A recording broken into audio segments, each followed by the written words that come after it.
Hello again, everybody. This is Matt Nagy with Schooley Mitchell. I'm a business optimization specialist helping businesses and organizations save time, money, and hassle by dealing with their vendors for them.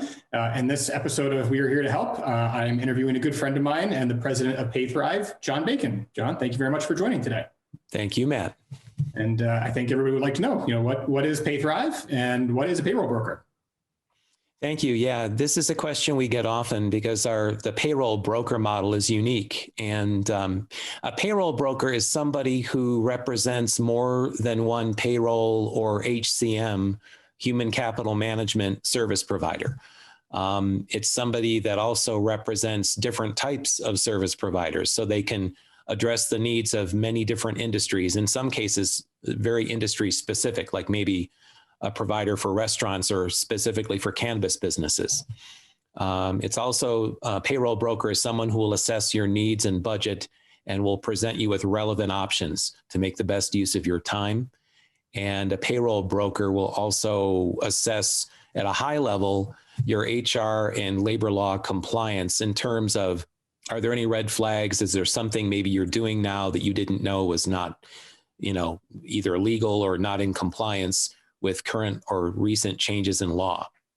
So, in terms of red flags, then, is that when you're bringing on a new client, is that something you see quite often? Obviously, laws changed quite a bit. Is that something you see? It is, actually, and it's a testament to how much small businesses have on their plate, but it's also because of really COVID changed a lot of things. Last year, there were new laws in Colorado related to leave and how you deal with employees, how you assist employees who have COVID and handle that properly. So there's a lot to handle, but we would bring an outside referral partner, an expert to the table to help that client in that situation. Yes. Okay. And then, the model that you have, it sounds similar to a health insurance broker. Is that an accurate way of looking at it? How would you answer that? That's a great question.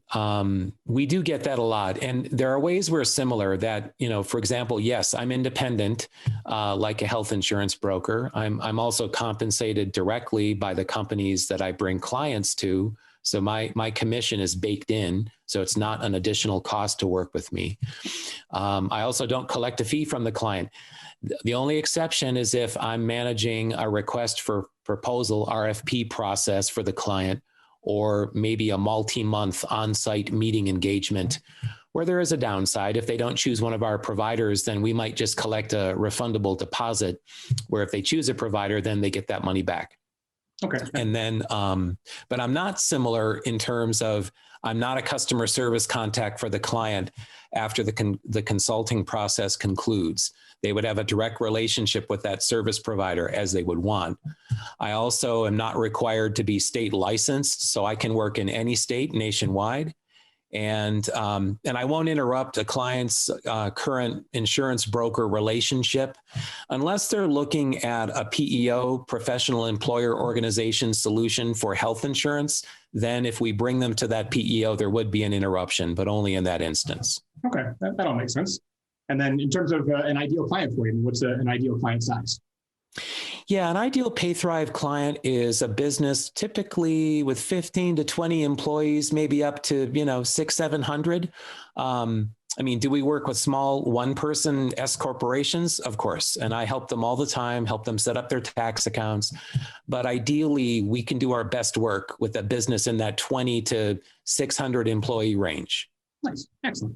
Well, John, I really do appreciate you joining today. And this episode of We're Here to Help is really one of the first of many that is hoping to give folks a good sense of who else in the marketplace and different businesses that are out there to help other businesses. We all need help. And as John mentioned, time is a valuable commodity. He can help your business save time and make sure that you're set up properly for all things in the future. So, John, thank you very much for your time. Thank you, Matt.